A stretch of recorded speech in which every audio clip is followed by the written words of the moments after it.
Le titre du message aujourd'hui, il m'a touché. Très important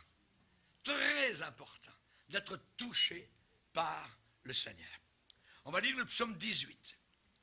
Psaume 18, nous allons lire au verset 17. Psaume 18, verset 17.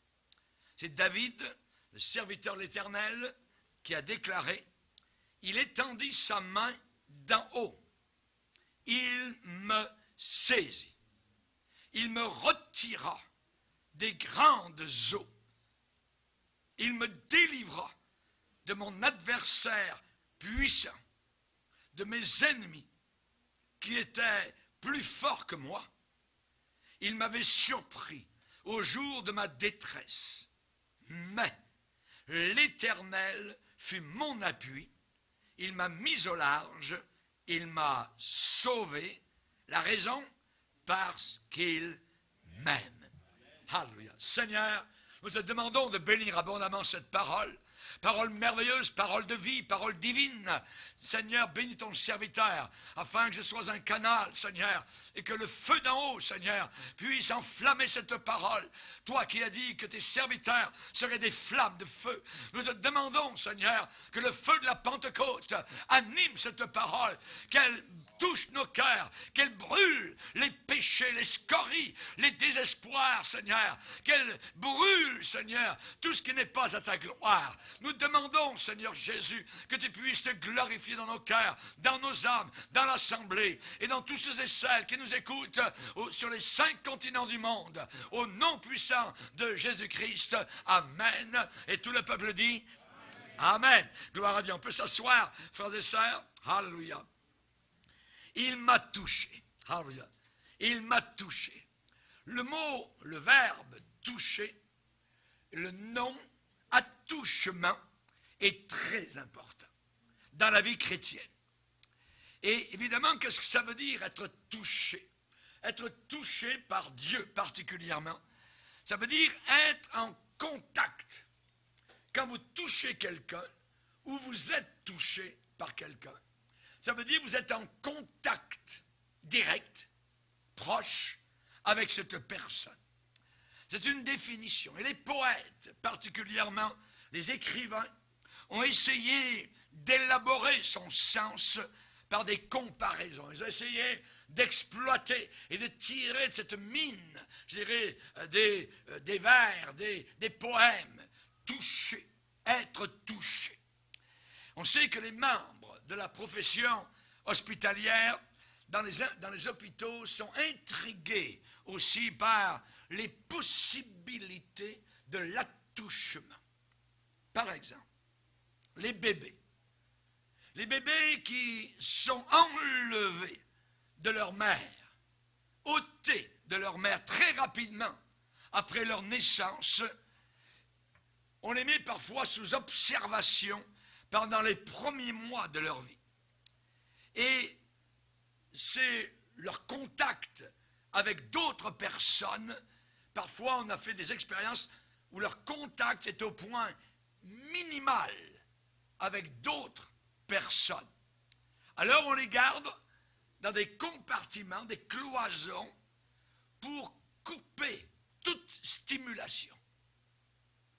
On les garde au point minimal où des couvertures, parfois, sont placées sur le bord des berceaux pour augmenter leur isoloir, leur mise en capsule. On a essayé de voir la réaction des bébés par rapport à cela, où les seuls objets avec lesquels ils peuvent jouer sont leurs propres mains et leurs propres pieds. Les observateurs ont remarqué le ralentissement du développement normal d'un bébé. Personne ne les touche. On les garde au point minimal. On a essayé d'observer. Personne ne les prend. Voyez. Soudain, on s'est rendu compte d'un ralentissement du développement normal.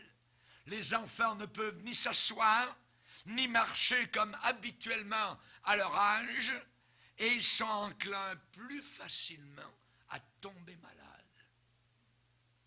On a remarqué que ce genre d'enfant pleurait beaucoup, était beaucoup triste, était assis pendant de longues heures, le visage immobile et vide. Qu'est-ce qui leur manque? Le contact, l'attouchement, être touché, être pris, être caressé, être dorloté. L'attouchement est très important dans ce sens-là. Ces expériences démontrent que l'attouchement, c'est la base pour comprendre d'autres rencontres sensorielles.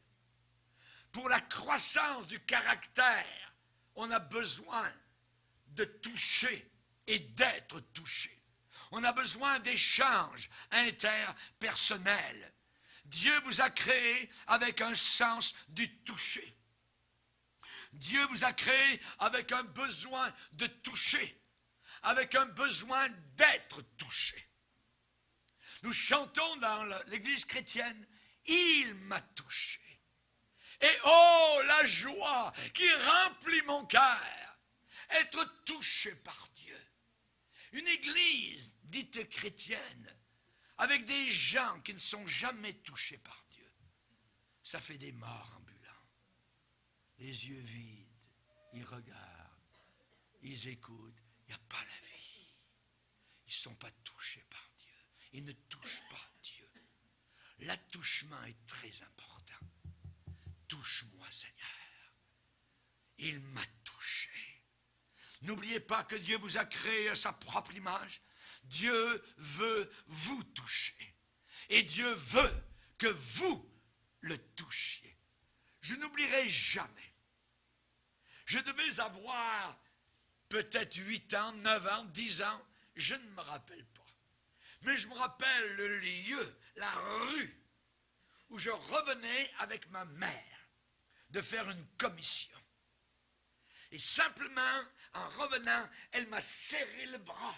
Je ne me rappelle pas ce qu'elle a dit. J'aimerais me rappeler, mais elle m'a serré le bras. Et cette chose, sa main qui s'est serrée sur mon bras, c'est resté gravé dans mon cœur. Elle m'aimait. Elle m'aimait. Alléluia. Et j'ai besoin de sentir, encore aujourd'hui, l'attouchement de mon Sauveur qui me serre le bras, qui ne me lâche pas la main et qui me dit « Je t'aime, je ne t'abandonnerai jamais ». Il sert fort, le Seigneur. Je ne veux pas que ce soit un toucher juste. Tu sais. Je veux qu'il, comme ma mère, qu'il me prenne le bras et qu'il me serre alléluia, le bras. La Bible dit, de l'autre côté, ne touchez pas ce qui est impur. Ne touchez pas ce qui est sale. N'ayez aucune part avec ce qui est non du Seigneur. Dans Proverbe, il est dit, par rapport à la femme adultère, quiconque la touche ne restera pas impuni. Il y a une punition. Donc, il y a des touchés bénis, des attouchements bénis et des attouchements maudits que Dieu n'aime pas. Dieu touche. Qu'est-ce qu'il touche? Il touche la lèpre. Il touche le péché. Il est dit, un lépreux s'étant approché, se prosterna devant Jésus-Christ, lui dit, Seigneur, si tu le veux, tu peux me rendre pur. La lèpre, à l'époque de Jésus, était une maladie sale, une maladie vile. Ça vous enlevait un bras, ça vous enlevait, ça rongeait votre main, ça vous laissait des moignons, ça pouvait enlever votre nez. La lèpre était une maladie sale, vicieuse, vile. Et cette maladie se riait de toutes les aides médicales. Personne ne voulait toucher un lépreux à cette époque, si ce n'est un autre lépreux. Et si quelqu'un avait été touché par un lépreux, alors il y avait une impureté cérémonielle qui était infligée à la personne. Quelqu'un qui était lépreux, s'il marchait dans la rue, devait se mettre la main sur la bouche, sur sa barbe, et crier « Impur, impur !» Et tous les gens rentraient dans les maisons. Les enfants s'en allaient. C'était une maladie vicieuse. Vous étiez seul, solitaire. Eh bien, par un seul acte de Jésus, il a montré que lui, il n'y avait aucun danger pour lui de toucher un lépreux. Il est dit que Jésus étendit la main et le toucha. Le toucha. Il y a une puissance dans son attouchement. Quand vous êtes touché par Dieu, il purifie tout péché. Il nous purifie de tout péché. Il est dit aussitôt, dès que Jésus a touché le lépreux, immédiatement, il fut purifié de sa lèpre. Le salut n'est pas un progrès, je serai sauvé, je vais m'améliorer. Non, non, non. Le salut est instantané. Le moment où tu crois, le moment où tu abandonnes ton passé, ton péché, ta rébellion contre Dieu, et que tu t'abandonnes à Jésus en venant au pied de sa croix, là où le sang a coulé, eh bien tu es sauvé. Tu crois? Immédiatement, tu es purifié, lavé de ta lèpre. Dieu peut aussi vous guérir, vous purifier par son attouchement. Quand on vient à Jésus, les choses anciennes sont passées. Alléluia. On ne retourne plus comme avec les psychologues chrétiens. C'est fini. Il y a une frontière. Et il y a des douaniers qui nous interdisent de retourner en arrière. Si quelqu'un est en Christ, il est une nouvelle. J'aime le mot nouveau. Nouvelle création. Les choses anciennes sont passées. Maintenant, voici, toutes choses sont devenues nouvelles. Oui, mais mon grand-père, mon arrière-grand-père, et puis les esprits ancestraux, puis tout ça. Mon œil, laisse tomber, c'est fini. Tu n'as pas besoin d'un psychologue, tu as besoin de Jésus, tu as besoin de la croix, tu as besoin du sang de Jésus, tu as besoin du Saint-Esprit qui t'amène vers le Seigneur, qui te tire s'il le faut au pied de Jésus pour que tu sois guéri de ta lèpre. Il étendit sa main et le toucha. Chers amis, vous ne pourrez jamais avoir la victoire avec Dieu jusqu'à ce qu'il ait lui-même la victoire sur vous. Amen. Il faut qu'il ait la victoire sur toi, sur ta vie. Rappelez-vous Jacob, il a lutté toute la nuit contre le Seigneur Jésus-Christ, l'ange de l'Éternel. Et le matin, quand le soleil s'est levé, Jacob boitait. Il a boité jusqu'à la fin de sa vie, mais il était sauvé. C'est mieux de boiter en étant sauvé que de marcher bien droit en allant en enfer. Amen. Alléluia. Gloire au Seigneur. Chers amis, Dieu touche les yeux des aveugles. Il touche les cœurs des aveugles. Un aveugle un jour a été amené vers Jésus par ses amis à Bethsaïda. À Bethsaïda, on amena vers Jésus un aveugle qu'on le pria de toucher. Les gens croyaient à cette époque au miracle instantané. Ils savaient que si Jésus touchait cet aveugle, il serait délivré. Il verrait. Il verrait. Alors ils demandèrent à Jésus de le toucher. Ils prièrent Jésus de le toucher.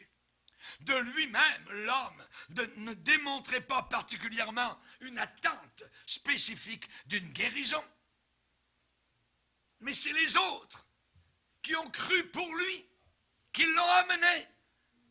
Ils sont arrivés devant Jésus. Ils ont dit, Jésus, ils ont prié pour lui. Ils ont été intercesseurs en sa faveur. S'il te plaît, Jésus, touche-le. Touche-le. Si ceux qui sont aveugles spirituellement ne prient pas eux-mêmes, alors que les autres prient pour que Jésus les touche. C'est aussi simple que ça.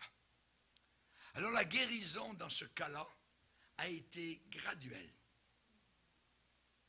Il est dit que Jésus a fait un premier attouchement. C'est-à-dire qu'il prit l'aveugle par la main et le conduisit en dehors du village. Jésus aime travailler tranquille. Il peut y avoir beaucoup d'incrédulité dans le village. Ah ben c'est pas possible, ceci, puis ça, puis là, puis comment ça se fait, puis Jésus l'a pris par la main et l'a emmené à l'extérieur du village. Il lui mit de la salive sur les yeux. Oh, de la salive, c'est pas propre. Laisse faire, avec Jésus tout est pur. Il lui mit de la salive sur les yeux. Il lui imposa les mains, j'imagine, sur les yeux. Et il demanda s'il voyait quelque chose. L'homme a regardé, a levé les yeux, et il dit, « Oh, je perçois les hommes. Je vois les hommes, mais j'en vois comme des arbres et qui marchent. » C'est pas ça, il ne va pas bien. Les hommes ne sont pas des arbres qui marchent. Les hommes sont des hommes avec des yeux, avec une tête, avec des bras. On n'a pas des branches, on n'a pas des feuilles autour de nous. Alors il voyait, mais il voyait mal. Il ne discernait pas la réalité. Avec ce premier attouchement, on voit que l'homme est passé de l'état aveugle à la vue. C'est certain. Mais cette vue qu'il avait maintenant était tordue. Était une vision distordue, de distorsion, floue. Je vois les hommes, j'en vois, comme des arbres, et qui marchent. Alors Jésus a fait un deuxième attouchement. Un deuxième attouchement. Il y a des gens qui se font prier pour eux, ils viennent, le pasteur impose les mains, prie pour eux, et ils retournent, ils ne sont pas guéris. Et ils pensent que c'est fini. Mais même Jésus a prié 2 fois. Vous pouvez revenir 2 fois, vous pouvez revenir 3 fois, pas de problème. Même Jésus a dû prier 2 fois pour cet homme aveugle. Le deuxième attouchement, chers amis, est très important. Et combien parmi nous ont besoin du deuxième attouchement? Parce que nous ne discernons pas suffisamment. Nous ne voyons pas les choses telles qu'elles sont dans la réalité. Nous avons certainement parfois une vision distordue des choses. Tout va bien. Oui. Dans le meilleur des mondes. Il aime le Seigneur. Elle aime le Seigneur. Ouais, mais il vit en concubinage. Il aime le Seigneur. Oui, mais il va danser tous les samedis soirs au club de nuit. Là, tu vois les hommes comme des arbres. Ce n'est pas la réalité. Alors, tu as besoin d'un deuxième attouchement pour bien voir, bien comprendre, bien discerner. Amen. Alléluia. Gloire au Seigneur. Il est dit que Jésus lui mit de nouveau les mains sur les yeux. Et quand l'aveugle regarda fixement, il fut guéri et il vit tout distinctement. Le focus était en place. Il voyait les choses distinctement. Actuellement, le problème, nous comme chrétiens, il faut comprendre, il faut savoir, bien savoir et connaître les choses distinctement. Il est dit qu'à la fin des temps, les païens ne comprendront pas ce qui se passe. Et les chrétiens qui sont comme les païens ne comprendront pas non plus. Mais ceux qui auront l'intelligence, ceux qui auront eu le second touch, le deuxième attouchement, eux verront distinctement que nous sommes parvenus à la fin des siècles. Maranatha, le roi revient. Jésus va apparaître soudainement sur les nuées du ciel. Le monde ne l'attend pas. Uniquement l'Église qui voit, qui a des colliers sur ses yeux, sait que le retour de Christ est proche. Alléluia. Alléluia. Jésus lui mit de nouveau les mains sur les yeux. Quand l'aveugle regarda fixement, il fut guéri et il vit tout distinctement. Jésus, donc, qu'est-ce qu'il a fait? Il a placé simplement de nouveau ses mains sur ses yeux pour chasser, pour disperser l'obscurité qui restait. Et il lui a demandé de regarder de nouveau. Et il voyait maintenant chaque homme, chaque personne, très clairement, très distinctement. Le deuxième attouchement est très important pour nous dans notre vie chrétienne. On a été touché par le Seigneur, particulièrement le jour où on a été sauvé. Mais combien nous avons besoin d'un deuxième attouchement? Combien nous avons besoin d'être de nouveau touchés par la puissance du Saint-Esprit? Jésus a placé ses mains. Seigneur, s'il te plaît, place tes mains sur mes yeux, que je vois, que je comprenne, que je réalise que l'amour du monde est inimitié contre toi. Comme chrétien, je ne peux pas me permettre d'aimer le monde, d'aimer leur façon, leur manière, leur danse, leur musique, leurs vêtements, leur tenue. Jamais. Je ne peux pas, parce que j'aime le Seigneur. Sinon, inimitié, ça veut dire je suis ennemi de Dieu. Je suis contre Dieu si j'aime ça. Et je ne veux pas. Je ne veux pas. Alors que Dieu vous touche, votre vision devient claire. Votre vision devient claire. Le deuxième attouchement ne change pas la réalité des choses. Non, non. C'est que la réalité est toujours la même. Mais simplement, les hommes ne sont plus des arbres. Les hommes ne ressemblent plus à des arbres. Les hommes ne semblent pas être des arbres. C'est celui qui regarde qui est changé. Soudain, je vois ces hommes et ces femmes perdus. Ils vont en enfer. Et personne ne leur parle. Et ils ont besoin de Jésus, le seul sauveur. Il y a un seul Dieu et un seul médiateur entre Dieu et les hommes, et c'est Jésus. Et s'ils ne se repentent pas de leurs péchés, Dieu ne fera pas de passe-droit. Il n'y a pas de shortcut avec le Seigneur. Ils seront perdus pour toute l'éternité. Je ne vous ai jamais connu. Celui qui croira.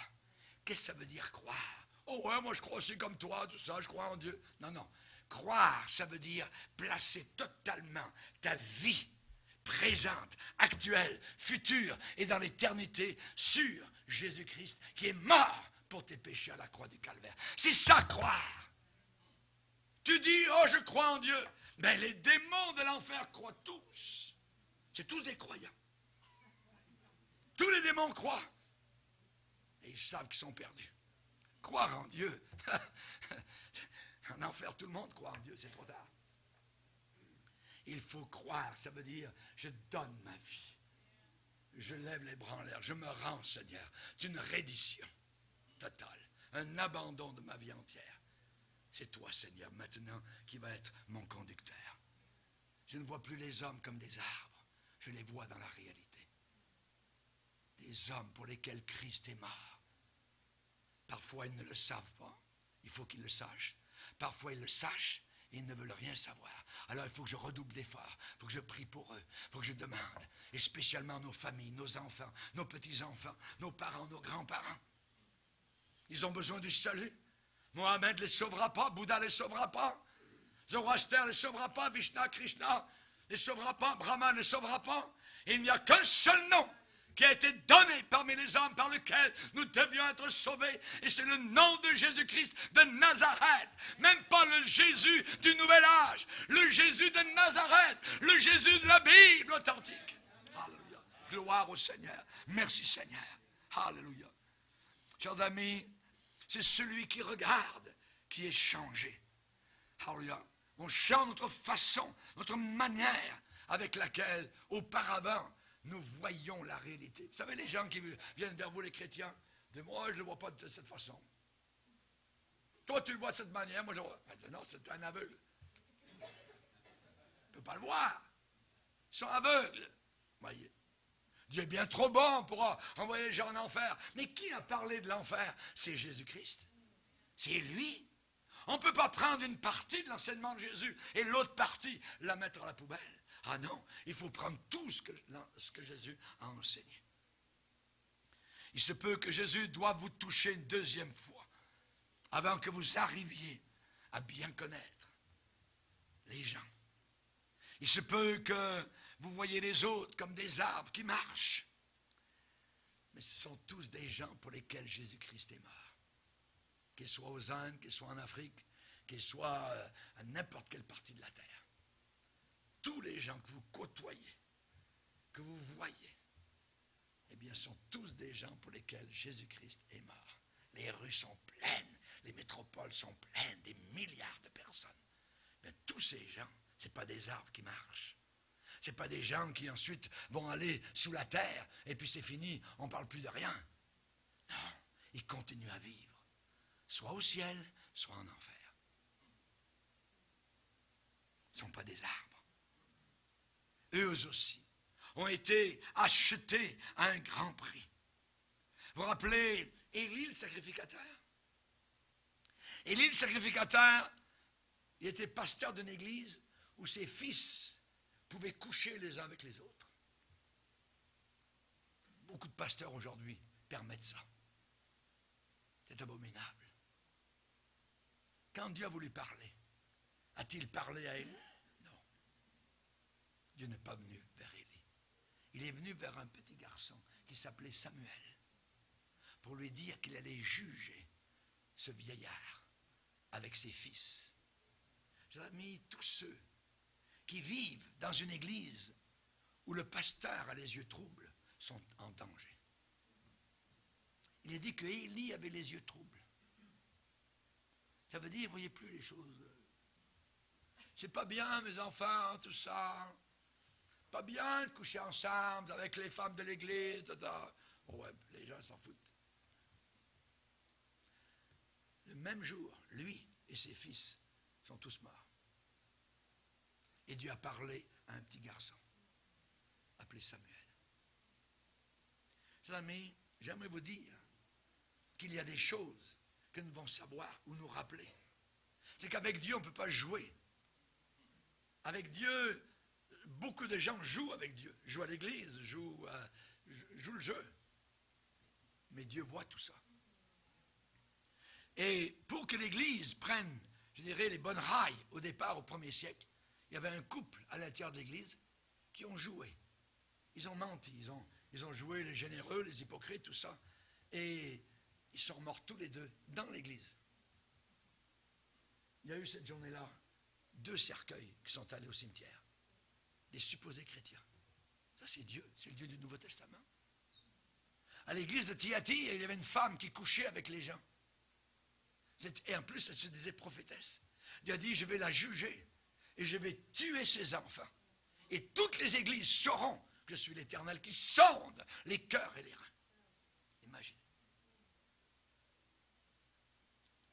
Notre Dieu ne peut pas être pris à la légère.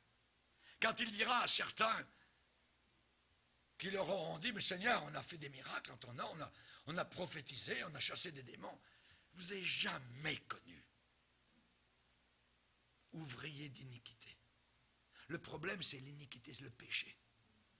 Si dans une église, on ne prêche pas contre le péché, sortez de là avec vos espadrilles. Une église qui vous maintient sur le bord de la chaise. Dites Seigneur, merci. Et si le chapeau nous fait, merci Seigneur. Merci, bénis ce pasteur. Bénis cet homme de Dieu qui est en train de me dire mes 4 vérités. Parce que vous ne les entendrez pas, les 4 vérités des psychologues ou des pasteurs qui sont psychologisés eux-mêmes. Ils sont remplis de Freud, ils sont remplis de Jung, ils sont remplis d'idées mondaines. Et ils mélangent tout ça dans une soupe œcuménique, évidemment, et tous les gens boivent ça. C'est un bouillon de culture, un bouillon de microbes. l'évangile est pur, l'évangile est simple, l'évangile est puissant. C'est une croix plantée, c'est du sang qui a coulé, c'est des clous pour les péchés, pour mes péchés, pour tes péchés. Alléluia. Merci Seigneur. Il y avait un jeune homme un jour qui avait quitté la drogue. Et ça, c'est pas il y a 2 siècles. C'est assez récent. Il avait quitté la drogue et le père est allé voir le pasteur. Il dit, pasteur, mon fils a quitté la drogue, mais les anciennes chums sont toujours là autour. Et ils veulent le ramener. Qu'est-ce que je pourrais faire? Le pasteur a réfléchi et lui a dit, avec votre épouse, vous allez les inviter à la maison. Et vous allez faire un repas. Vous allez préparer un très bon repas pour les amis de votre fils. Le repas a été préparé. Les amis sont venus. Les drogués, tout ça, ils étaient 3. Évidemment, le fils était là aussi. Ils ont mangé, tout ça. À la fin du repas, le père s'est levé et a dit, j'ai quelque chose à vous dire. Ouais. Mon fils a quitté la drogue. Il est maintenant sous le sang de Jésus-Christ. Et je vous demande de le laisser tranquille à partir de maintenant. Bon, ils se sont levés, ils se sont regardés, ils ont claqué la porte, ils sont sortis.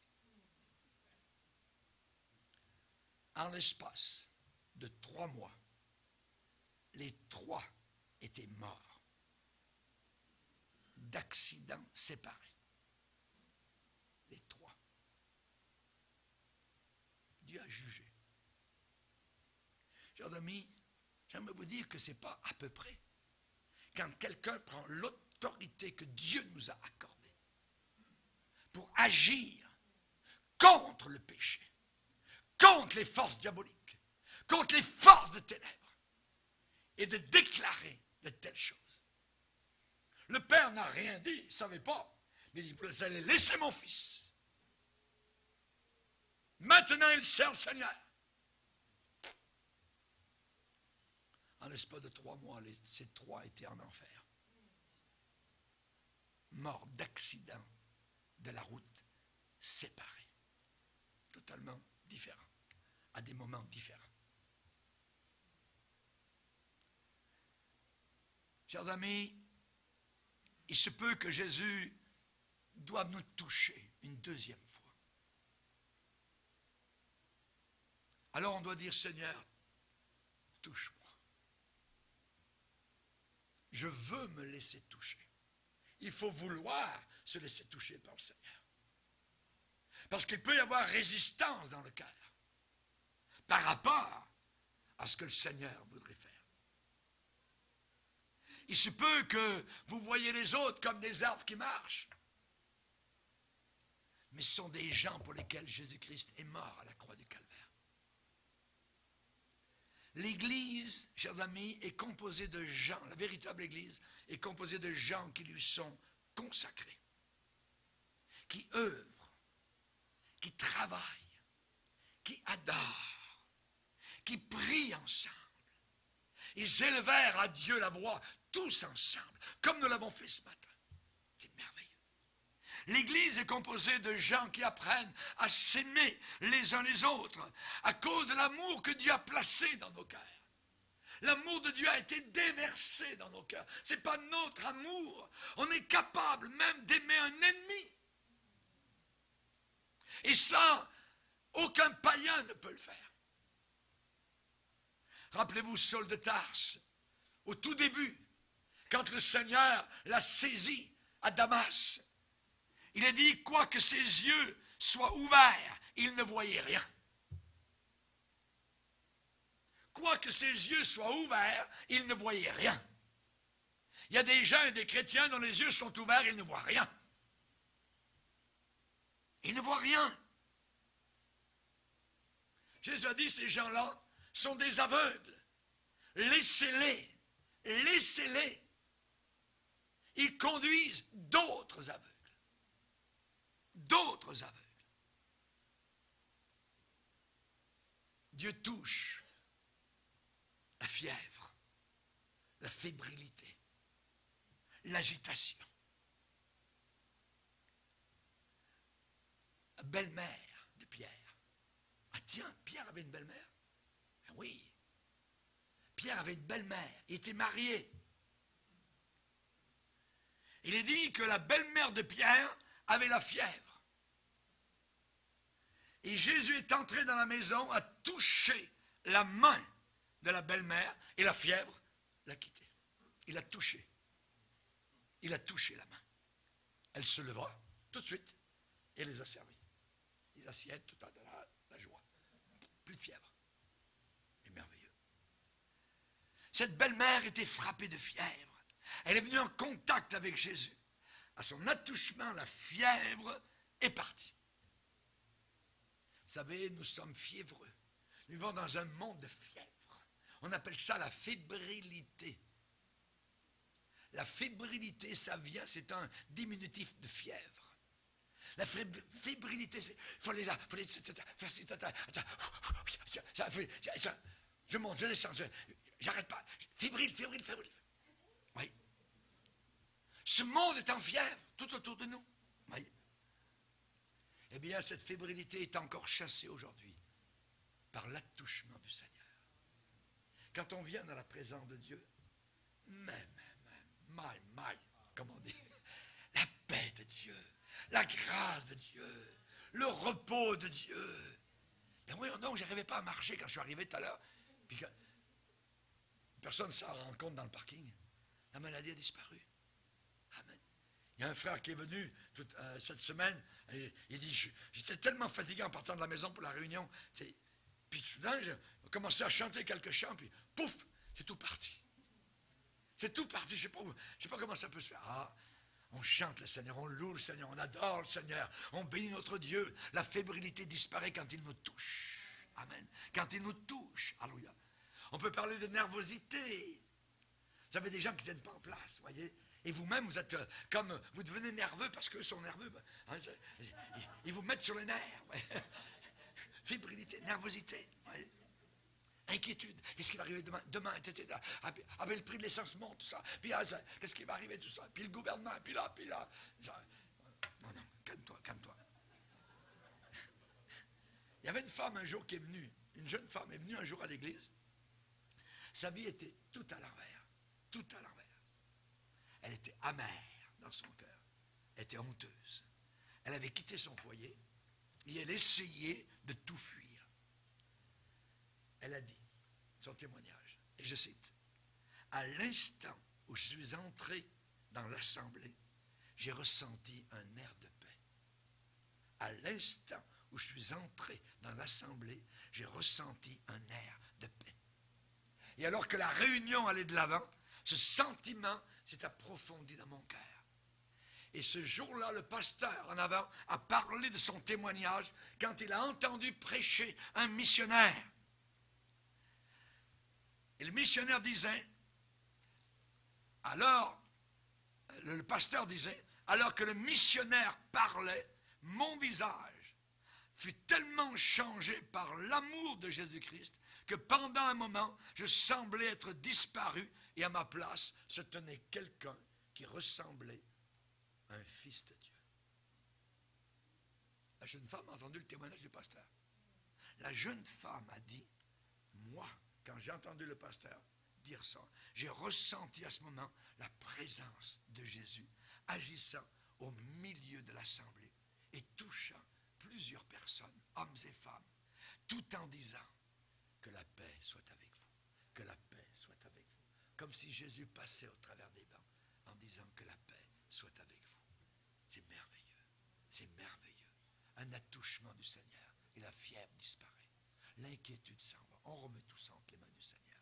Dieu va s'en occuper. Amen. Alléluia.